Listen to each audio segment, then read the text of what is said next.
So, another day, another parcel na naman tayo. So, ito yung pang-trap ng sa cockroach. So, ayan. So, may mga nakikita kasi akong cockroach sa sa kusina. Although, medyo hindi na ako ganun katakot compare nung kabataan ko. Talaga, pag nakakita talaga ako, tili ako ng tili. So, ngayon medyo tumatapang na tayo. Sis. Pero nandidiri pa rin ako sa itsura nila. Yun nga lang, hindi na ako ganun parang katakotin. So, iyan. So, ito is, ilang pieces na rin natin siya. So, pwede natin siyang ikabit sa ating kahit anumang sulok ng bahay kung may makita man kayo mga ipis dyan para matepok. Ayan. Ayan.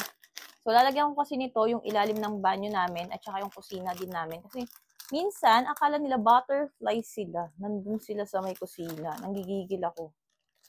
So, wala na kasi yung pusa namin. Nandun na sa may labas. Kaya naman, wala na akong tagapatay ng mga ipis namin dito. So, sa loob niya guys, is meron siyang pain na kung saan pag nakain ng cockroaches natin is sila yung matitepok. So, I will update you guys regarding on this product. So, kung ako tatanungin nyo, may smell siya, pero kailangan nyo pang dumikit para maamoy nyo. Ganon. So, hindi siya ganun yung amoy niya. Sakit sa ilong. Ayun. Madali lang naman pala siya tanggalin. Para masample natin siya.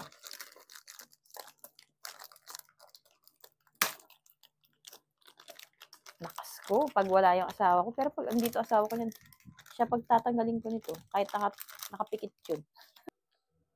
So, effective talaga tong binili nating pampatay ng ipis. So, yung kanina meron akong mga nakita maliliit. Siyempre, tinamputan ng asawa ko yun. Pero ito, nagulat ako, meron din siya napatay na malaki.